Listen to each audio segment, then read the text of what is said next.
Welcome back to Beepzz, The Backstory. This is a podcast about what it really takes to build a career in automotive. Beyond the titles and the highlight reel, we talk grit and hard decisions, the moments that no one sees, but everyone feels. Today's guest is Sonia Perugini, award-winning dealer principal and founder of Driven Auto Group. Sonia's family immigrated to Canada when she was very young.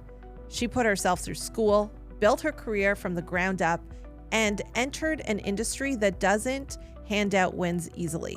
In the middle of a global pandemic, she launched Driven Auto Group and turned it into one of Canada's most respected used car dealerships. With over 25 years in automotive, her success wasn't given, it was built. Sonia, thank you so much for being here on the podcast today. Thank you so much for having me. I appreciate it. It's really great to have you, and I can't wait to get into your backstory and how you grew up and ultimately how you came to be one of the top leaders in automotive today. So let's get started and go back to the beginning. I know something that we have in common is that we're both immigrants to Canada and our parents came here from somewhere else. So what led your family to coming to Canada? I was born in Iran and we came to Canada in 1986 during the Iran-Iraq War. It's ironic we're having this conversation at this time because there is an uprising with Iran and there's a revolution happening right now. Pretty much all of the siblings on my dad's side of the family decided to move to Canada to be with the other siblings that were already here. And so how old were you at the time? I came to Canada when I just turned 6. Similar to me, I was the same age. So how did you, if you can think back, like what was that transition like, you know, culturally and language? So one thing that I attest to my success to is the fact that I had no choice but to get immersed in this Canadian culture and this Canadian language and make sure that my parents are taken care of because they didn't know how to speak English. So I was really thrown into learning English and navigating how to fit into this culture properly at a very young age. I was like reading immigration documents to my parents at 8 years old. And the amount of pressure that puts on a child, I don't think I ever understood that. But coming to terms with it, it's like, that's why you're able to do the things that you're doing at this point in your life is because you were pushed to be greater than you thought. It really stayed with me my entire life. These immigration documents and reading them at a very young age is something that I was scared and I'm like, I don't know what it's saying, but I'm going to try to figure it out. That's how I lead my life and how I led being in the auto industry is like, you don't know what you don't know, but you're going to figure it out. Right. And so you have siblings. Are you the eldest, middle, youngest? What do you think? I would think eldest. Yes. Yeah. there's the boss of the family. Yeah, yes. there's a vibe there. Yes. Okay. Yes, definitely the eldest. And my brother was actually 6 months old when we landed in Canada. My sister was 3 years old. Being the eldest, were you one that had to take care of your younger siblings as well and kind of just play more of that motherly role, I guess you could say? Being a part of an immigrant family, it's required of you to kind of take care of the rest of your family in whatever capacity that you can. So yes, I always tried to be the older sister and literally paved the path for my sister to be able to wear makeup at a younger age than I did, right? Because we came from easier for her of course, after right? you already fought the battle. Right. I came from a very traditional Middle Eastern family, and the way that they live back home versus who they are here was very different. But, you know, I got the brunt of the stuff that you're not allowed to do this. You can't do this. You can't go out here. But my sister got away with a lot of it. So what were you like in high school in those teenage years? Ooh. So I went to King City High, and you were the Italian group, you were the Indian group, and you were the white group. Yeah. And I was the only Iranian there. So I really didn't have a group I belonged to, but I really did hang around different people. And that's what I loved about the high school that I was in. It was very different. There was nothing around you, so there was no point in skipping school. Yeah. So you just, you really paid attention to your studies. So then after high school, did you have an idea as to what you wanted to do? You know, which path you wanted to take? I always wanted to become an immigration lawyer. Ah, okay. So I always wanted to be an immigration lawyer because when we arrived in 1986, we actually came to Canada as refugees. So my parents actually had to tear up their passports on the plane to Canada so that they couldn't be sent back home. And if anyone's had to deal with the Canadian immigration system, let's just say it's not the most organized, or it wasn't, especially in the 80s. I didn't get my permanent residency till I was, I think, 22 or 23. I always wanted to go to university. Back then, the international student rates was $13,000 a year, and the regular rates were about $4,000 a year. Wow. I couldn't collect OSAP because I didn't qualify for it because I Right. didn't have permanent residency. My parents did come as immigrants, but we didn't take advantage of the system. They were hardworking. They paid taxes. I started working since I was 14 years old. So I wrote a letter to the dean and I explained to him that this is my situation. I've been in Canada and this is why I want to become an immigration lawyer. And he allowed me to pay the regular student Wow. rates. Yeah. So immigration lawyer, we know that that's not what you're currently doing. Right. So let's talk a little bit about what that journey is. Because I think for a lot of people, I mean, I went to school for law as well. And it's funny because I also was very interested in immigration and also employment law. What was it for you that kind of led you from, you know, being on that path to then getting into automotive? The summer before I was supposed to start university, I got a job at a dealership. I started as just a receptionist. One day we were really busy and I took a customer and I started helping the customer out and I showed them the car and I actually sold it. And you know, you can't sell cars unless you're on-vic license. Right. So the owner pulled me and said, hey, listen, you need to go get your on-vic license. And what do you want to do after the summer is over? And I said, well, I have to go to university. I can't really hold a job. And he said, what if I allowed you to, if I gave you some flexibility with the hours, if you could go to your lecture and tutorials and come back to work? It was literally across the street from York University. I was at Keel and Steels, where all the other independent dealers are right now. So I would go to my lectures and tutorials, and then I would come back and sell cars. And that allowed me to pay for my entire university education. And that's kind of what made me stick with the industry. Because I was like, if you can make this much money at this young of an age, do you really need to go to university, spend another $100,000 to get your education? Yeah. So that was the turning point of my career. Wow. While you're in university, you're making money selling cars.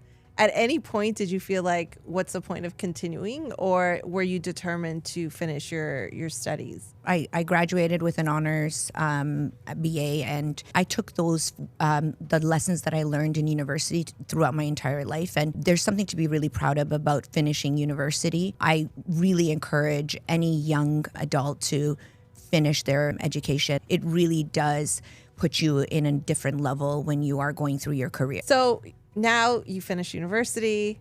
What's the next step in your career? The owners of this dealership were cousins, and they had a falling out. Because of that, the business was no longer there. I actually was on the phone with one of my lenders at the time, and he suggested that I go in for an interview with a Chrysler dealership. So I went in for an interview, and thank God she liked what she saw in me, and she gave me the job as a special finance manager. And to be honest with you, I had no idea what the hell I was doing. Yeah, I was going to ask. At all. And it helped me that I think she saw something like, okay, this girl's going to figure it out anyway. I'm about 21, 22 years old at this point. So let's pause there for a second, because I think there's moments in people's careers that really set you apart. And without maybe you even knowing it, having an opportunity in front of you that you feel like you don't really know what it's about, you may not be prepared for, and taking it on anyways. That takes confidence to say, like, I'm going to take this on, and whatever challenge it's going to be, I'm going to figure it out. Do you think that that came from your early years, or do you think is that an influence maybe from a parent or a friend? Where do you get that from? Because I feel like there's a lot of people that may not have that. I've been very lucky and I've been very blessed that people believed in me more than I believed in myself. And I think that's maybe where I get my confidence from, because we really do get in our own heads, and having cheerleaders at the side that will always believe in you and give you that encouragement and that go forward mentality is something that I have been blessed to have throughout my life and my career. It's so important to have those people in your life, Yes. right? So you take on the opportunity. Yep. And walk me through what that looks like for you. I sat at my desk and I'm like, okay, sink or swim. What are we going to do? You know, the fake it till you make it. I think I really, at that age, I had it in me that I'm like, I'm going to figure this out. So I called all of my lender reps at the time. So I said, they all want my business. Let me ask them how to do the business so that I could give it to them. So literally I called each one of my lenders and I said, tell me how I should send these deals to you. What are you looking for? What do I need to do? And every once in a while it'd be like, okay, so what do you mean by LTV? And what do you mean by TDSR? So they were happy to train me. And that's how I learned the business, was by asking and listening. And I think it's a really important thing to do in life, is really pay attention to someone who's really there to help you. So I always am open to asking for help. It's one of the things that I think has helped me in my current business a lot, is I will find an expert and I will call on that expert. And there's a lot of people that are willing to help you. If you ask, you just have to put the ego down. Yes. And ask. Right? People love to teach you what they know. So just ask. And I've led my career like that. Resources. You're resourceful. Yeah. So how did you do? I did really well. And I remember, like, okay, I'm going to age myself, but this is how old I am. The Automark days, with the free magazine that you picked out to look at the... I remember that. Yeah. So I was put in Automark and they put a little crown on me and I was the credit queen. So that has kind of stuck with me. Okay. I literally became the credit queen. And it was a lot of fun. I loved my time at Chrysler. It was just a world that was so unknown to me, so foreign to me, but oh, so good. And if anyone's worked at a Chrysler dealership in the early 2000s, it was the glory days. It was a good brand. People bought cars and it was a lot of fun. And people that were working there made it a lot of fun, right? So I really enjoyed being at Chrysler. And the only reason that I left, because I actually really loved the family that was running that dealership, was because I knew that dealership was going to be bought out. And I said, okay, let me bow out of here before it closes out. And I decided that I wanted to try something a little bit more luxury. So I went into BMW. So you continued on the path of dealerships, but I know that at some point you transitioned into the banking side as well. Correct. Okay, so what caused that transition? Because I see it often, people wanting to move from one thing to another within, under the automotive umbrella. I actually got a call from one of my reps. Remember I told you all those reps that helped me out? So I got a call from one of my reps who's a friend of mine to this day. We're close friends and we became business partners. We actually opened up a training company for dealerships to do special finance. So we would walk in and train dealers on how to get people with bad credit approved. 2007 is when we started the business. And then 2008, the stock market crashed and the world came to a halt and all the lenders left. And, special finance was really tough at that point in your life. So I was 28 years old, on the verge of bankruptcy. We had like $150,000 in debt. And, it was crippling. It was crippling me. And I was like, how did I get to this point in my life? I was working at a dealership. I was at BMW, great brand to work for. What was I thinking? Why would I do that? Like, whenever you have a failure, you always think about all the things that, why did it go wrong, right? So that crippling part of losing a business that you built does not leave you. And And this was your first. It was my first. Business. Yes. It was my first business. And I vowed never to walk back into a retail dealership anymore. And I've had it and I want to open up a business. I've always wanted to be an entrepreneur. Watching my dad make something out of nothing, being a business owner. So I always had that. What did your dad do for? So my dad owned a sign company. So he has been doing signs. He's still doing it. And I've watched him build himself through, owning his own business.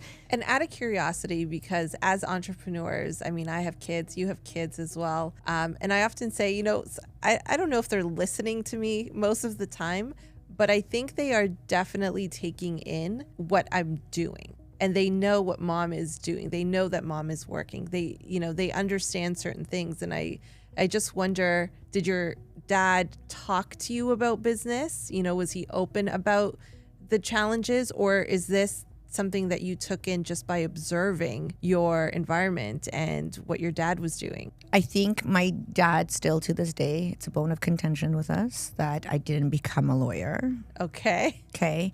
And it's actually funny that we're talking about my dad because I don't think he realizes or recognizes sometimes the impact words have. He said to me one day, he goes, even when I die, I still want you to come and put your diploma, your law degree on my grave, right? A diploma is important in our community, in our culture, right?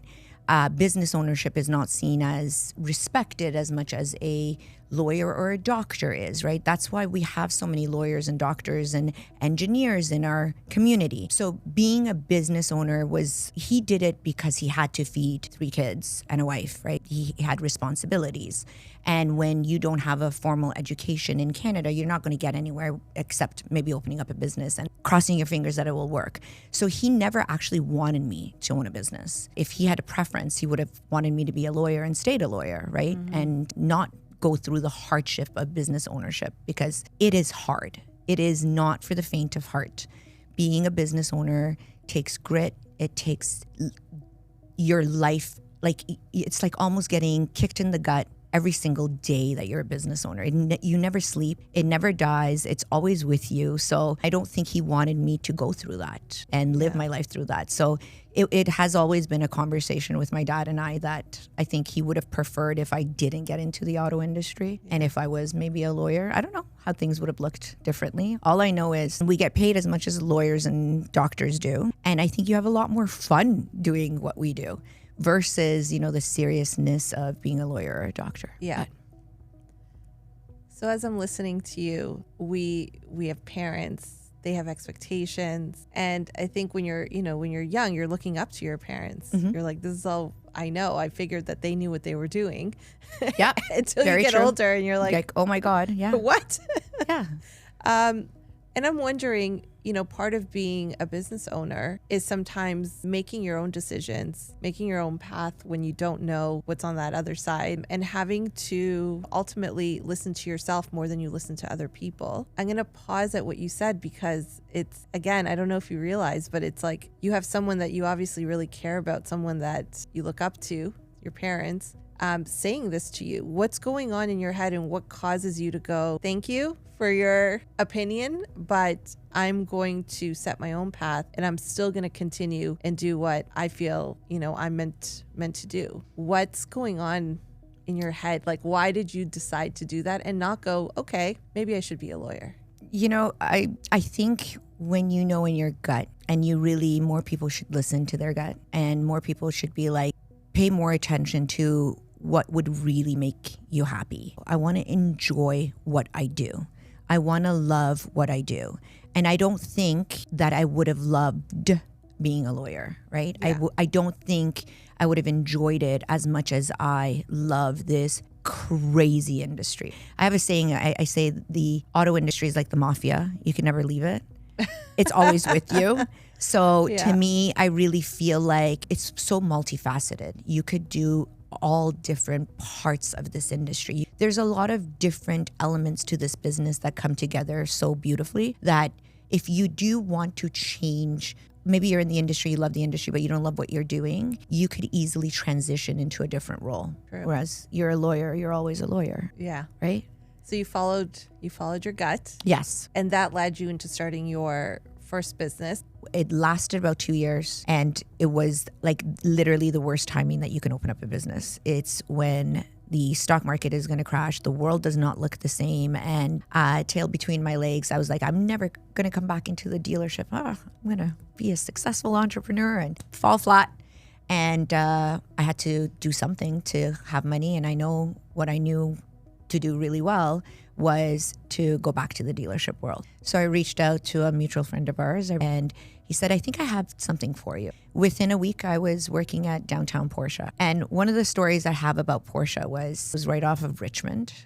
So anytime you were going out at night, you would kind of pass it. And it was this glorious, the sign was on, it was dark, it's moody, and all these beautiful cars are sitting in that dealership. And I would drive by this in my younger days, and I was like, can you imagine working at a place like this? Right? Yeah.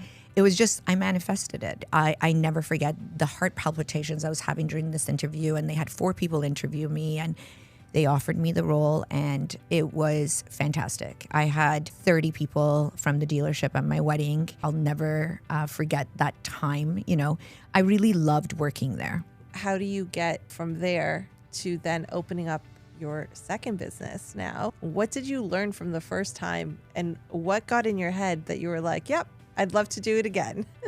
So what's funny about this is I never wanted to leave downtown Porsche. And the reason that I left was because I got married and my lifestyle changed. When you get married and you have kids, you have to think about alternatives. And I was fascinated by the industry, and I always wanted to learn more. I was always a very curious person. And how does the dealership operate? I was fascinated to see how the deal would go from, sales floor all the way up to accounting, what they did. And I like to put 2 and 2 together. I was really intrigued with how all the departments interconnected and you ran a dealership. My goal in life has always been to own a franchise dealership. I don't know why. I don't know what it is about owning a franchise dealership. I just feel like I've watched so many successful people, and some of them worked really hard to get to that dealership ownership world, and some of them were handed to them on a silver platter. What I want for the future is to own and operate a franchise dealership. What have you experienced that's maybe different than the first time around? What have I experienced that's different?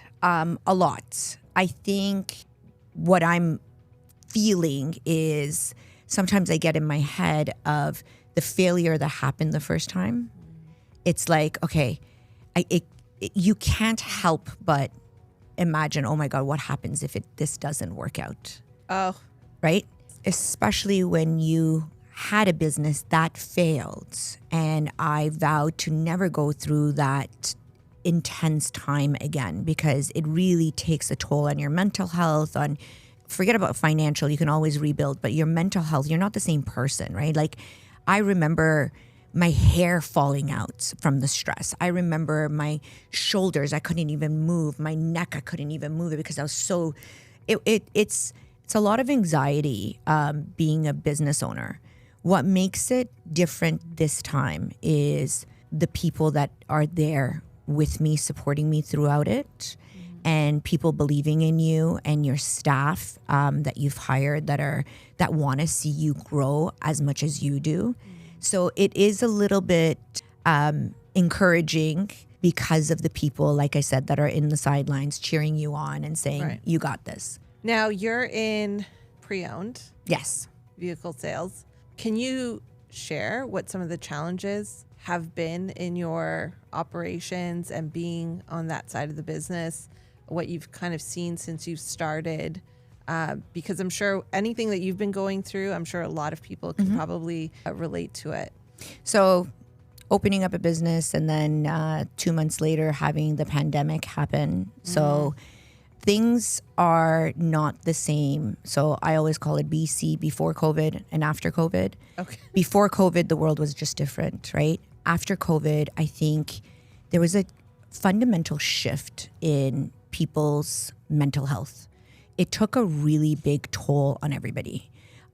Business owners, normal people, working for a corporation, everything shifted. The world shifted, right? So there's no denying how much harder it was on us, but the world shifted and economies shifted and the way that we did business shifted. If you didn't buckle up for the ride, you would have just fallen right out. So I think COVID helped us understand that you never know what's going to hit you. You just have to pivot. And then right now we're in a very bad economic state, right? Again, it's very similar to when I opened up my last business, was the recession. Nobody's talking about a recession. We're in a recession, right? So nobody's talking about it right now, but economically people are strapped and strained, and, big purchases like buying homes or buying cars, people are, not doing it as freely as they used to before, and they're thinking twice and they're watching where their pennies go. So yeah, it is a really big challenge in that the outside world is what's impacting how you run the business. And it's interesting. So when you're running a business, it's like sometimes you got to put your own mask on first, because if you're not right mentally, it's going to be very difficult for you to find solutions in your business for any challenges that you're having. So what's your self-talk like that allows you to wake up in the morning at 5 a.m. Be part of the 5 a.m. club. 5 a.m. And go and tackle everything that you're going to tackle in the day and just like keep it going? Because so many people quit, but then there's some people that have that resilience and grit. Jesse, there's no, I know transparent is such a buzzword, but I'm so transparent, and owning a business has been probably in the last 5 years, it's been the most challenging, most difficult, but yet underlying there's this thing of like, there's a reward, a massive reward coming for it at the end of it, right? People just don't get to be successful without putting in the hard work, without putting in showing up and being dedicated and making every day better than the one before. There's things that are thrown at me that I'm just like, okay, how did this just happen?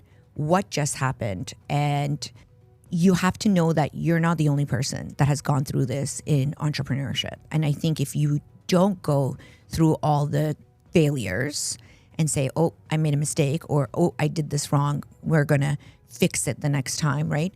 You really aren't an entrepreneur. Like, you really have to navigate everything that's thrown at you. There's a saying that says you shouldn't be working in the business, you should be working on the business. I don't know how people are working on the business and not in the business at this point, because we are doing both. But once you're building that business, you will see by putting the right people in the places that need to be in, your business is going to just flourish. So putting in the work, the grit, the grind, the showing up every day, even when you don't feel like it, that's entrepreneurship. There's no way around it. So looking ahead, how it all started and your dreams and aspirations, where do you see yourself and your company, your business, going in the next, let's say, 2-3 years? We are going to have multiple locations at different areas of Ontario. I would love to be the Carvana of the Canadian auto industry, right? Why not? I'd love to be that independent dealership where people go to buy good quality used cars and they have fun while they're doing it, right? So we really take pride in that. We are going against everything else that people view used car dealers as shady, manipulative.